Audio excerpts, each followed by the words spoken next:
A Brooklynite can never become a real New Yorker. He can't be trained into it. Consolidation didn't make him a New Yorker, and nothing on earth can. Because Brooklyn don't seem like any other place on earth. Once let a man grow up amidst Brooklyn's cobblestones with the odor of Newton Creek and Gowanus Canal ever in his nostrils, and there's no place in the world for him except Brooklyn. And even if he don't grow up there, if he's born there and lives there only in his boyhood and then moves away, he's still beyond redemption. However vulgar Plunkett's construction, he rightly understood the uniqueness of Brooklyn. 42% of New York City's 1.5 million residents were foreign-born. Brooklyn by itself had more foreign-born residents than all of the South Atlantic states combined. By 1870, the United States was receiving almost 69% of Puerto Rico's sugar crop. Brooklyn was in fact the dominant sugar refiner, and small communities of Puerto Ricans were established in East Harlem, Central Harlem, and in North Brooklyn near the sugar refineries. By 1917, New York City had 730,000 Italian New Yorkers who came and filled the outer boroughs with new ethnic enclaves and began to actually transform the life and actually the meaning of being a Brooklynite. By 1930, Brooklyn had 11,000 West Indian residents, mostly drawn from the British Caribbean, who ended up radicalizing Black Brooklyn politics and created or dramatically expanded the Black presence in the professions. On February 10, 1917, a man from Charleston, South Carolina, wrote an interesting letter to the New York Age, the Black newspaper in New York. I read that there was a need for employees in some sugar concern in New York. Kindly answer this letter and tell me the nature of the work. While he captured the particular opportunities of Brooklyn, a writer from Houston more accurately revealed the motivation for many Black migrants from the South when he wrote to the Chicago Defender that he was looking for work in the North and, quote, "But I don't care where, so long as I go where a man is a man." That man looking for work in New York where a man could be a man, meaning where the intimidation, violence, and segregation of the Jim Crow South didn't limit one's life opportunities, might well have been to some extent disappointed by what he found in New York City between and after the wars. There were only certain firehouses that Black firemen would be assigned to. The one that I was assigned to in 46 was on South 2nd Street in Brooklyn. We used to have what they would call matrons, widows of firemen that got killed or retired. They would come to the firehouse the next day and make up the beds for the firemen. But the Black fireman's bed was made up by the Black firemen. The maids never made their bed up, even though we paid into the fund to help them support them. That was about the only segregation that I saw at the time personally.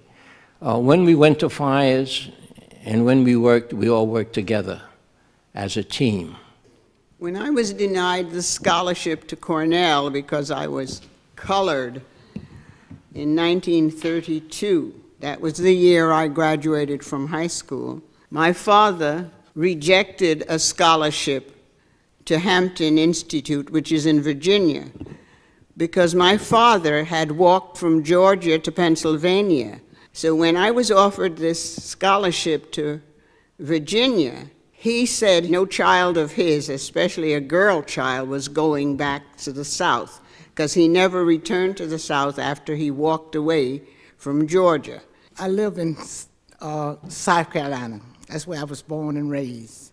And my father and mother had 9 children, and we was all brought up as sharecroppers. I'm the 3rd child, the first one of the 9 children that my father and mother sent to college. And my husband went into the army. He served in service for 3 years on the front line fighting. And when the war ended, all the boys came home. They came home on a train. We all was there to meet them.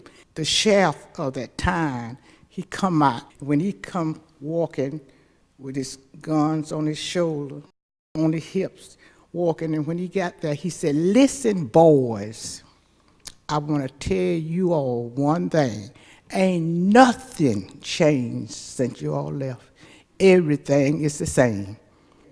My husband said, we leaving, we're going to New York. And that's the way I got to New York. That's why I'm in New York today. Well, bakery was one of the industries that was in Brooklyn, and there were a number of plants in Brooklyn. What was happening is people would show up for work in the morning and find the gate locked, and that was it. There was no job, there was no notice, there was no severance. I started to work at Drake's the 29th of June 1970. I think it was about 1974, 75, and all of a sudden we heard that the Yankee Doodle was going to Wayne, New Jersey. Yankee Doodle in those days was running 3 shifts, round the clock, 5 days per week. Not too long afterwards, we started hearing rumors about the rest of the plant going out to Wayne, but the company immediately flat out denied it. We formed a committee. We were doing a lot of agitating in the plant, and everybody in the plant was wearing, "We want our jobs, bus us," in different languages. It was a very big deal to lose your job, because industry was leaving the borough and there weren't any other jobs anyway. You know, that it is one of the most extraordinary places in the world to grow up. And that very thing, that very dynamism, that very process of change that when I was a kid in Brooklyn allowed me to have a 10-minute walk, you know, to one of the largest Hasidic neighborhoods in the world, or a 6-minute walk to one of the largest Puerto Rican communities outside Puerto Rico. That Brooklyn is both an extraordinarily wonderful place, but also a place where labor, housing, resources, access to education are being contested, and very often along ethnic and racial lines that are really quite difficult. For all of its conflicts, for all of its sort of troublesome history, it still continues to attract thousands and thousands of people every year who choose Brooklyn as a place where they can both change their lives and shape their destinies. And I think that's the lasting tribute to the place that I grew up in.